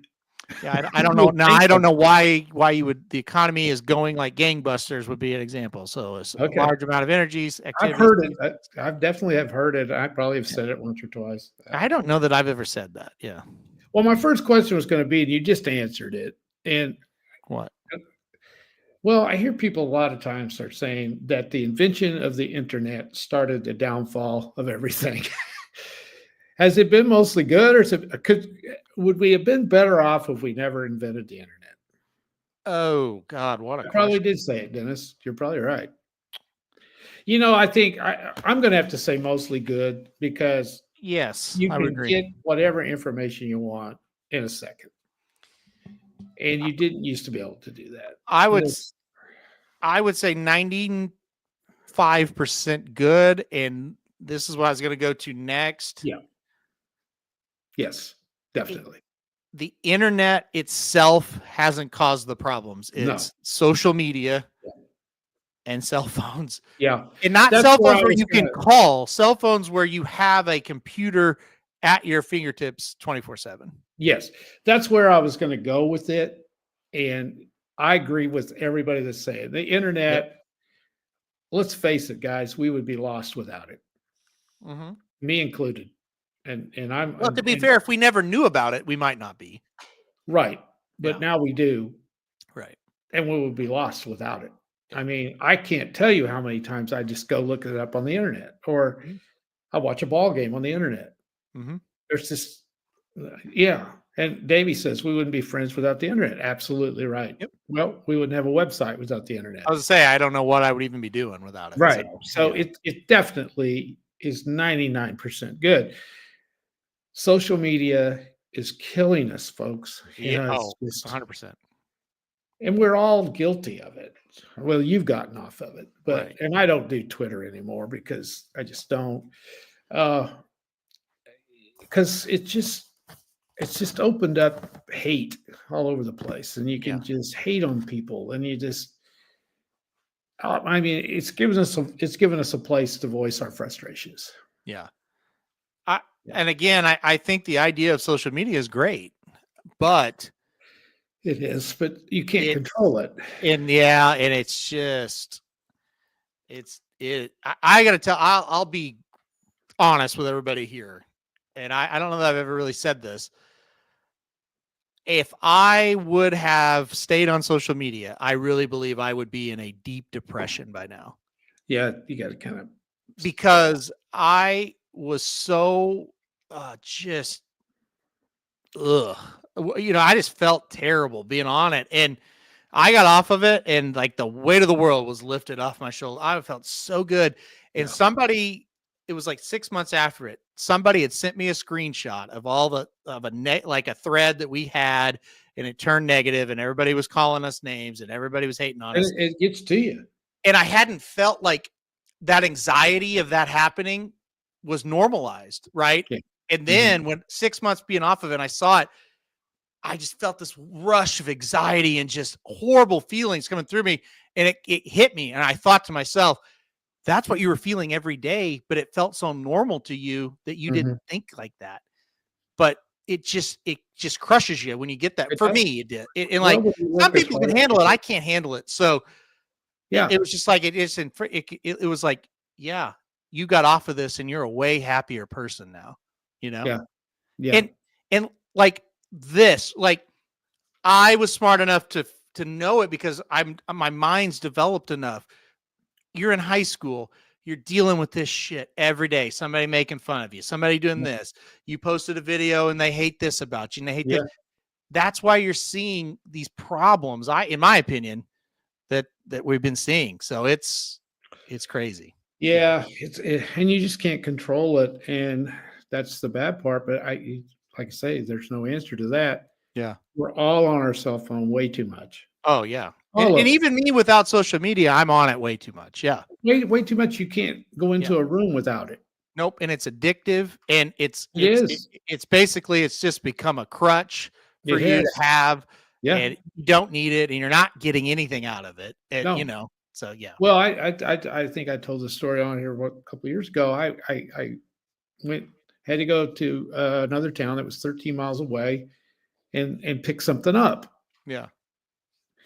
And I get in the car and I head for that town, and I get about 5 miles down the road and I'm trying to find my phone. I left it at home. Yeah. Well, all I had to do was go 13 miles, pick something up. I was going to be gone no less than an hour. Yeah. Yeah. Oh, I turn around and go get the phone. Because I'm thinking that somebody may be trying to get a hold of me or something. Right. Yeah. So yeah. Well, Max, that ain't bad. We that's okay. But see, that's the thing. Like, I think the internet is good for this kind of stuff. Okay. So for example, first of all, other than the whole, we wouldn't all be here. Every morning I get on YouTube and I put on something in the background while I work on racing and stuff. And I do too. I think that's great. And there's entertaining stuff, and it's not anything toxic. It's just fun, entertaining stuff. Well, I pick what I want to listen to. Right. Yeah. Yeah. If I don't want to listen to that, I don't pick it. But I do the same thing. I found a podcast every morning when I'm doing what I do for the website, and it breaks the monotony for one thing. Right. Yeah. And I learned something sometimes. Sometimes, like, you may laugh at the Kachucks this morning, or you may be something different. Yeah, exactly. Yeah. Yeah. Well, sometimes I listen to the Kelseys a little bit later because they divert my attention, and I start listening to them, and I don't get anything done. Yeah, there is a mix there. Yeah. Some of the stuff they're saying. Like what I'm saying though is like, I think Max may have said it. The good is all really good. The problem is like there are bad things. Like the bad is really bad, right? That's the problem. So that little bit of bad is so bad it overweighs the people's thoughts on what do I use this for that's really good. Yeah. Yeah. Yep. By the way, you may know Max. I've not seen him on here. Max, welcome to the show. I've not noticed you on here before, but that's just me. I've seen the name a few times, maybe not for this show, but glad you're on. Yep, for sure. We talk about it all the time. If you never have watched it, I was going to say, yeah, this is usually what it is. We try to get through everything quickly so we can mess really around. was good this summer when all we have to do is talk about baseball. That'll be a whole we'll just ask questions back and forth. Yeah. And we'll title it something where you think it's interesting. So you click on it and then it's nothing. Yeah. Then you'll go, God, why am I watching this shit? Welcome to the internet, right? Oh, we do our best. That was a good question. I understand why you didn't want to ask it though. Yeah. Well, yeah, because I knew it would go too long. Yeah. Okay. Anything else? We are guys. We're trying to get Adam Sandler on our show. We're trying to get these people. We just can't. They're too busy. I think we can get Ryan Stillman on the show. That'd be that's our celebrity. That would be hilarious. We need to get him and get John White, but you and I would never get a word in. That's true. Yeah, it would just be those two. That's right. Well, John's a listener, so if we had him on the show, we'd lose a listener. I don't think we could even get Kelby Von Hemmel, could we? I think we could get Kelby if I asked him. But he wouldn't talk. He's quiet. Yeah, you'd get one-word answers. We would have to. We'd have to take him. We'd have to take him out to old Chicago or someplace like that before the show. Like Kelby, do you like to shoe horses? Yes. Yeah, it's fun. What's your favorite part of the job? Nothing. Yeah, actually, I hate it. Would be his answer. We could. Well, listen, we might be able to get Magic. He's a celebrity now. He's old news. That's true. He is. He's old news. That's right. He actually had the audacity to go to bigger. Yeah, he left. I'm going to hold that against him forever. So I like that. I like that approach. Yeah, I like that approach. I like that a lot. Yeah, he's no longer part of this, and so there's no reason to reward him. Why give him free pub, right? Yeah, buy Magic. Yeah, it's nice knowing you, but we'll find another guy. We're like the minor leagues, we produce talent to the majors. Then once they get to the majors, piss on them. We don't care. We're kind of like the Kansas City Royals. We make these players really good, and then when they need the big contract, they go elsewhere. Exactly, like Samich. We made them what they are, but they don't have any loyalty. Exactly. He's not giving me any of that big money he's making now. He's just off doing it. Same with Samich. They just do whatever they want. That's the way, that's kind of we do. We give them their that's what we are. Yeah. Like the Royals, when the Pirates used to have some players, they would lose them. Yep. That's us now. Yep. I know. Thunder, are they going to be able to sign Alexander? I don't know. And the weird thing is, I didn't realize it until it happened. I was like, oh shit. What? There is a bigger thing that they could go do. I thought we were it. Samich went to Beast, and I was like, really? That's a thing? Magic went to FanDuel. I was like, are you kidding me? Like, what? They hired you guys? No, I'm kidding. They're doing it. And listen, Samich is, probably the best guy on that platform. And then Magic, I think, they're working him every day. So I think they really like him. He's more likable. That's fair. He's the boy next door. He is the boy.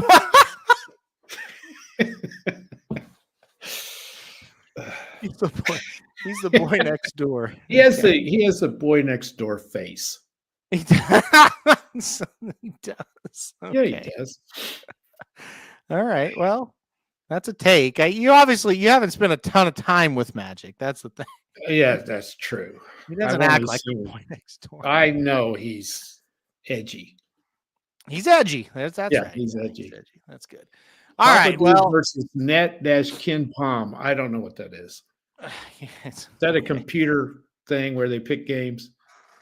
Yes. Yeah, it is. I don't ever go with that because somebody put the information into the computer. The computer is not doing that on its own. Right. Yeah. Right. Yeah. So that's why I don't. You don't trust the computers. We've had this discussion the whole time. Yeah. That's why I'm against analytics. Somebody put that shit in there. See, and this is just a low blow. Spit that out. This is a low blow. Magic fits in perfectly. He says things that don't line up about his horses when he ranks them and says it confidently. See, a low blow. A low blow to Magic and to FanDuel. All right, we got to go. If it's true, it's true. So. Well, I notice I didn't say it wasn't true. I just said it was a low blow. I miss Magic. I've got to be serious. I miss him. I don't miss him because I have him all day, all the time. I talk to him every day. So it's like, it's great. It's the best of both worlds. You get Magic and you don't have to pay him. So it's awesome. Okay, that's all right. Then. All right. That's the best of both worlds. Yeah. Yeah, we went almost 2 hours. That's enough. Yep. Way too long, but I don't have anything to do. So it's I don't. All right. We got to get out of here. We'll be back next week. More Dudes Who Bet Sports. I don't know. We'll find something to talk about next week. I don't know what it'll be. Hopefully Davey gets a new job. We'll talk about that.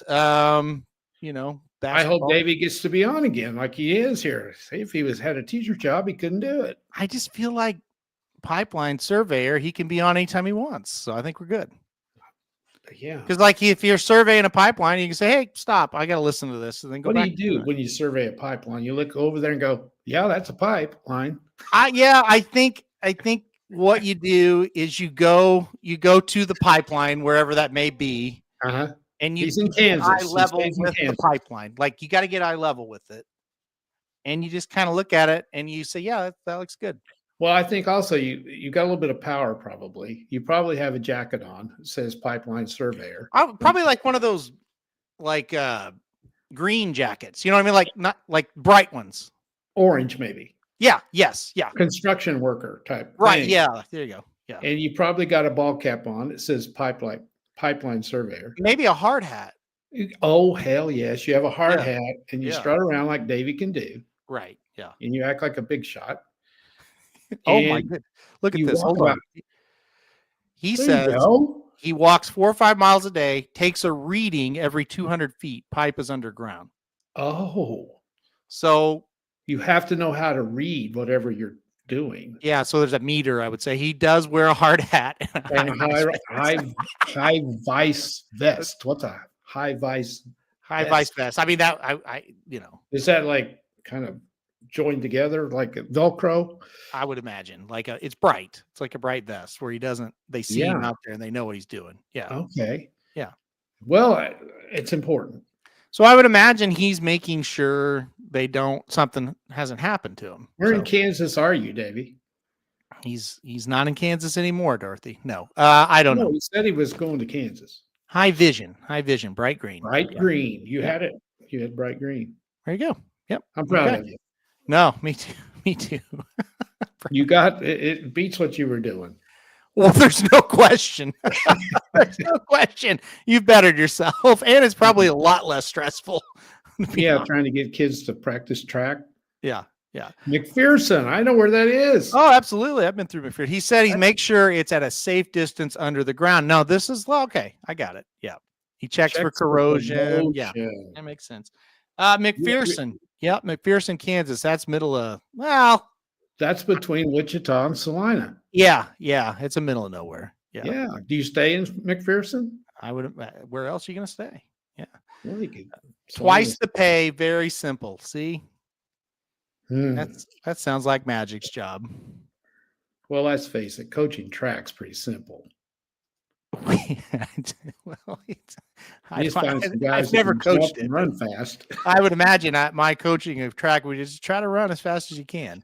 Get out and there. If you're running the mile, go pace yourself. Pace yourself. I don't know. Oh, there's probably more to it. I'd say there's more. There's a little bit more to it. Yeah. Okay. Yeah. All right, we gotta go from B&B to B&B. Okay. Yeah, that's cool. I think that'd be fun. Yeah. Other than actually doing the job and where you're doing it. Other than that, it sounds fun. Weather doing it. Yeah. It gets cold out there in Kansas. Yeah. The more I think about it, it wouldn't be that fun. Yeah. Davey, I would not be surprised how dumb kids are about running or anything else. Okay, we gotta go. Everybody, thanks for joining us. We'll be back next week for more of this. I mean, I think the next show will pretty much just be this. So we'll just do that. All right, guys. We'll see you next time. Everybody have a good rest of your day.